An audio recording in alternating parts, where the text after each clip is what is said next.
Hello friends, welcome to IAS Help Desk. This is our third video in Art and Culture section, and our today's video is related to the schools of Hindu philosophy, and this topic is again very much important from prelims perspective as there has been a consistent pattern of questions from this section. Also, this contains lots of facts and it becomes easy for UPSC to make confusing options. So let's start with some previous year questions again. So this was the question in 2013 and it is related to the Sankhya school of philosophy. So here the catching word, the key word is the Sankhya school and the philosophical thought. And again there is a question in 2014 where it questions about the 6 systems of Indian philosophy. So yes, we cannot avoid this topic of philosophical schools and it becomes important. So let's start with what is philosophy. And friends, let me remind you that these videos are for your revision purpose for prelims and especially for 2020. And the detailed version of these videos has been uploaded on our website, which is iashelpdesk.in, and you can download the PDF from the website itself. So, the term philosophy, it literally means love of wisdom. And if you see in its broader sense, then we can say that philosophy is an activity that people undertake when they seek to understand fundamental truths about themselves. And by saying that Indian philosophy, we refer to any of the several traditions of philosophical thought that originated in the Indian subcontinent. And by seeing that Indian philosophy or the Hindu philosophy is generally classified into 6 orthodox schools, that is also called as Astic, and 3 heterodox, that is Nastic schools. Now let me tell you the difference between the Astic schools and the Nastic schools.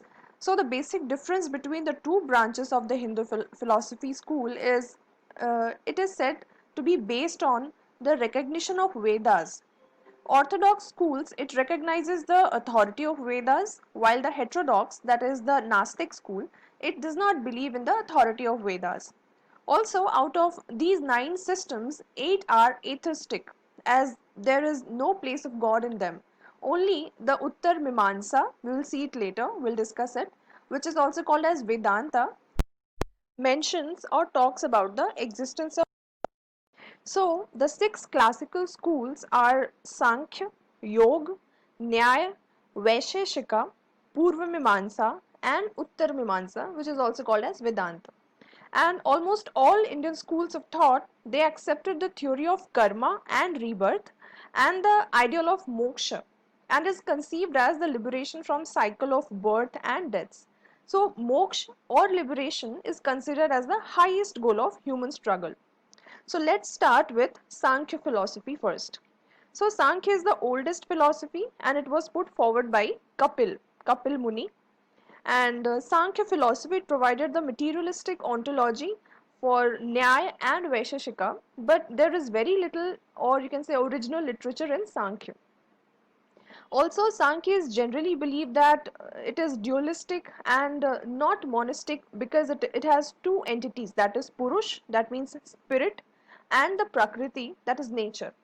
Sankhya, it emphasizes the attainment of knowledge of self by means of concentration and meditation. So here you have to focus on 2 words, that is, it is emphasizing on concentration and meditation for the attainment of knowledge. Also, Sankhya holds that it is the self-knowledge that leads to liberation. So, again, the question here can be like, what are the paths that Sankhya philosophy describes for the attainment of liberation or the acquiring knowledge? So, the options could be any. So, you have to remember that self-knowledge, it is said by Sankhya philosophy. And so, as we said that, read that self-knowledge that leads to liberation and not any exterior influence or agent. Then Sankhya philosophy, it forms the philosophical basis for yoga. Also, here the necessity of God is not felt for like epistemologically, clarity about the interrelationship between higher self, individual self, and the universe around us. Now let me give you a brief about Purush and Prakriti that has been mentioned over here. So in the beginning, the philosophy was materialistic as it talked about only Prakriti, but later the element of Purush was also added to it. While Purush is posited as the only sentient being ever existent and immaterial, you will see Prakriti is said to be the material basis of this universe, and it is composed of three basic elements that you can also call as gunas, and it is tamas, rajas, and sattva. Now, if we talk about the yoga philosophy, then yoga represents a method of physical and mental discipline, as the name suggests. So, the yoga presents a practical path for the realization of the self, whereas if you read earlier the Sankhya philosophy, it emphasizes the attainment of knowledge of self by means of concentration and meditation. So, realizing Purush from Prakriti by means of physical and mental discipline is the concept of yoga. Founder of yoga is said to be the Patanjali, and yoga, it does not require belief in God, although such a belief is accepted as help in the initial stage of mental concentration and control of the mind. But basically, yoga school of philosophy, it does not believe in God. And now if we see about the Nyaya philosophy, then this school, it says that nothing is acceptable unless it is in accordance with any reason and experience. So simply saying, in one word, it accepts and it emphasizes on scientific approach. And now we have Vaisheshika school of philosophy, and this Indian philosophy, it is said that it is the physics of ancient times. Why? Because it propounded the atomic theory, and the founder of the school is Kannada. At one time, this Vaisheshika was regarded as a part of Nyaya philosophy, since physics is a part of science. And if you remember, then Nyaya philosophy also emphasizes on scientific approach. So this was also a part of Nyaya. But since physics is the most fundamental of all sciences, Vaisheshika was later separated from Nyaya, and then it was put forth as a separate philosophy. And to make it short, Vaisheshika is a realistic and objective philosophy of the universe. And now we have Purva Mimamsa, which is also known as Mimamsa simply. And the word Mimamsa, it means to analyze and understand thoroughly. And the next thing what we have to remember about Purva Mimamsa is it emphasizes on the performance of yajna for attaining various spiritual and worldly benefits, and hence we can say that this philosophy, it relies on the Brahma and the part of Vedas. And now we have Vedanta school of philosophy, and it says that the world is unreal, and this is called as Maya. And Vedanta is monistic. In other words, we can say that it says there is only one reality, that is called Brahma. And Vedanta, it emphasizes on Brahma Gyan and hence relies on the Upanishad part of the Vedas. And Vedanta has its roots in Sankhya philosophy. So the Vedanta, it focuses on meditation, self-discipline and spiritual connectivity more than the traditional ritualism. Acha, the word Vedanta, it means the end of Vedas. And so it concentrates on the philosophical teachings of the Upanishads. And now there are three heterodox schools of Indian philosophy. Here the heterodox schools that do not accept the authority of Vedas, you can say, you can simply remember by this, and these are called Nastic schools. So the first is Charvak, and it is characterized by like as a materialistic and an atheistic school of thought. And this school, it accepted the direct perception as the surest method to prove the truth of anything. And this school, this Charvak school, it insists on the joyful living. This school is also known as Lokayat Charvak, and it is a materialistic school of thought. So it's, you can see that it is emphasizing on the materialistic way of living. And the founder of the school is Charvak, who is also the author of Brihaspatya Sutras. And the other two philosophies are Jainism and Buddhism, and for this we have a whole complete and separate video in detail. So please visit our YouTube channel, or you can also get it on our website with PDF. And now, if we look into the different branches of Hinduism, that is, different sects of Hinduism, then the modern Hinduism is divided into four major devotional sects, that is, Vaishnavism, Shaivism, Shaktism, and Smartism. We'll see one by one now. So, Vaishnavism, it focused on worshipping of the god Vishnu, and the followers were known as Vaishnavites, which led a way of living and promoting differentiated monotheism. And this Vaishnavism, it gives importance to Lord Vishnu and his 10 incarnations. The beliefs, what it follows, and the practices under Vaishnavism is especially the concept of Bhakti and Bhakti Yoga, and these are largely based on the Upanishads and also associated with the Vedas and the Puranic texts such as Bhagavad Gita and the Padma, Vishnu and the Bhagavad Purans, etc.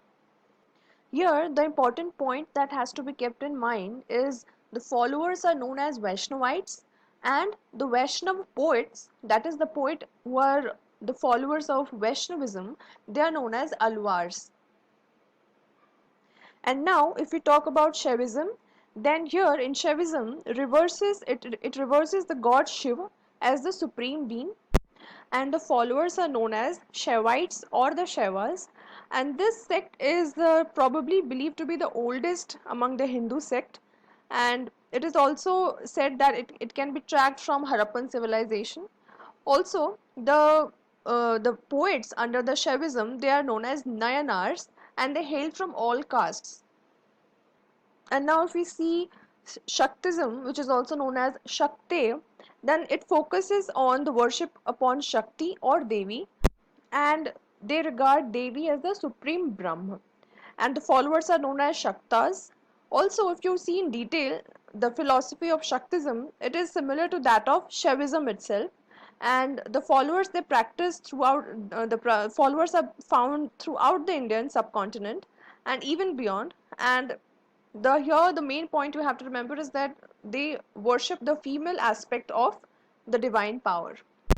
And now, if we talk about Smartism, then it is a liberal, or you can also say that non-sectarian denomination of the Vedic Hindu religion, which aspects all the major Hindu deities as form of the one Brahma. And the term Smart, it refers to adherents who follow the Vedas and Shastras. And only a section of South Indian Brahmins call themselves as Smarts now. So, Smarats are followers and propagators of Smriti or religious texts that are derived from Vedic scriptures. And Smarat religion was practiced by people who followed in the authority of the Vedas as well as the basic premise of Purans. Now, let's start with Bhakti and Sufi movements. So, the Bhakti movement is considered to be a cultural revolution in the history of medieval India, and it had a significant impact on the literary work that were developed during that period. Also, these Bhakti literature, it reflects a new form of devotion to God. That is, you can say that a personal bond between the devotee and the deity. If I say something like, if I give a brief about the Bhakti literature, then it played a crucial role in the popularization of the Bhakti cult. And it represented a significant break from the earlier devotional literature that was before the Bhakti movement. And it focused on rites and rituals and mostly written in Sanskrit. So earlier, before the scriptures that were before Bhakti movement, they focused on the rituals and many other superstition activities which was discarded by these Bhakti movement and saints. Then, apart from contributing to the growth of regional languages, Bhakti literature also popularized the spirituality among the common people. Now, if I mention you some of the causes for the rise of this Bhakti movement, then the first one is monopoly of religion and discrimination due to caste practiced by the upper caste people, and mostly they were the Brahmins. Also, the complicated nature of Vedas and Upanishads that made their teachings and knowledge inaccessible, and also you can say incomprehensible to common people, because those Vedas and Upanishads, they were mostly written in Sanskrit, and which was banned for reading the people of lower sections. Then the social dogmas like sati and untouchability, also the blind faith and superstition beliefs, economic disparity, all this led to the rise of Bhakti movement. Then the tension between the practitioners of Hinduism and the Islam. Yes, to an extent, the introduction of Islam also was a contributing factor for the rise of Bhakti movement. And so the development of Bhakti movement, or you can say Bhakti, it took place in South India between the 7th and the 12th centuries through the teachings of poet saints you can say, and they were known as Alwars and Nayanars, and their hymns were collected and compiled in the 10th century. Alwars, who were the devotees of Lord Vishnu as we read earlier, and they began to spread Vaishnavism through their devotional poetry, and this came to be known as Divya Prabandh. Also, the Nayanars were the devotees of Lord Shiva, and their collective devotional poetry is known as the Tirumurai. Then it is also known as Tamil Veda. Tirumurai is also known as Tamil Ved, and the spiritual yearning made like propagators of Bhakti movements like Kabir, Guru Nanak, Mirabai, Surdas, etc. The great exponents of Bhakti movement. Now, if I tell you some of the features of Bhakti movements, then precisely it said that unity of God, or there is one God, though known by different names. Also, Bhakti saints, they had intense love and devotion, and they said that Bhakti is the only way to salvation. Then they preached about self-surrender. Also, they practiced the rejection of idol worship, and not everyone, but yes, there were many saints who rejected the idol worship.